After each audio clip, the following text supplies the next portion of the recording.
pressure now, right? Back to back, hey, everybody.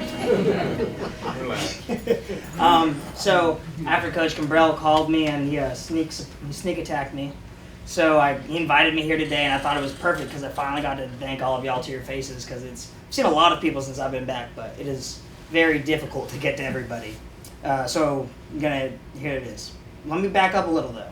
When I became a Dreadnaught, I knew I was joining a great school, an amazing football team with a coaching staff. I mean, the fact that I got to play under Bill Castle blows my mind still. And then they were unstoppable. What I didn't know, nor did my parents, is that I was also signing up for a family. That 4 years as a Dreadnaught would shape me to be the young man that I have become and provide life tools that would help me persevere through trials I couldn't imagine that were ahead. Obviously, it's unpredictable.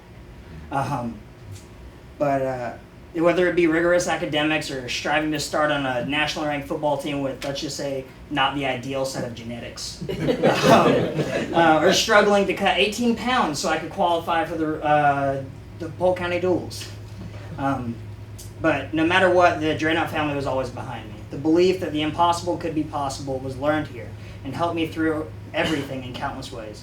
As many of you know, I was in a serious accident last fall, in which I hit a tree going over 70 after falling asleep on I-10. My car immediately caught fire, and over 40% of my body got 3rd and 4th degree burns, which resulted in the loss of 5 fingers. I actually just recently, last Friday, had my 21st surgery. I've had more surgeries than years on this earth, and I still have 5 or 6 more to go. But it's been a journey, and I'm still in the middle of it, really just the beginning. Many people are surprised by how well I'm doing, not like just physically, but spiritually and emotionally. I think that many can't like fathom facing the scars or missing fingers. They think life somehow changed for me, and I wanted to do all the things I could have done, or somehow won't have the same opportunities offered to me. But as a Dreadnaught, I know differently. I know the impossible is possible. When I'm faced with a task that most people use for both hands, I don't give up. Rather, as a Dreadnaught, I simply figure out what I can do to get it done with one plus a palm. Tying shoes. That is quite the trick, folks. Figured that one out. When people look, I don't feel embarrassed or awkward. I offer answers, and I tell them what happened. I had a little girl staring at my hand like I was going to murder her at Disneyland. And her mother was like, "You can ask," and she was terrified. So it was cool though. Support wasn't a question either, just as it would be in a blood family. Whether it was the Trollers or the Nichols or Cambrells, my parents shared your love and support with me from the beginning. And people in the waiting rooms, the texts to check in, the cards sent with well wishes from too many of you to mention.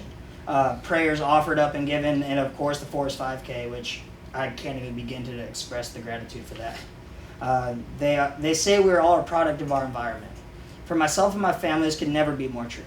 Those we are surrounded by have such an influence on how we respond to the things that we're faced with.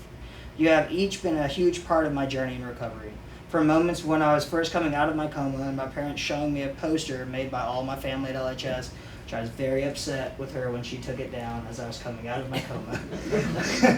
And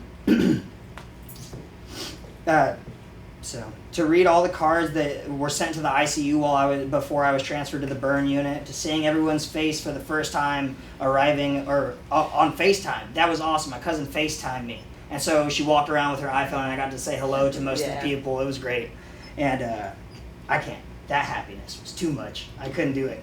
And then to coming home and getting warm hugs as I ran into everybody on the street. Those of you that I did run into. The lessons learned, the guidance given, the love and support offered. There's no way to pay it back. I can only say thank you. I know I am here today by the grace of God, and I'm here with the determination to move forward and not let the scars or the missing fingers define who I am or will become. Because of the love and support of everyone I can call my family. And that includes all of you. Thanks. That includes all Dreadnaughts. I will always believe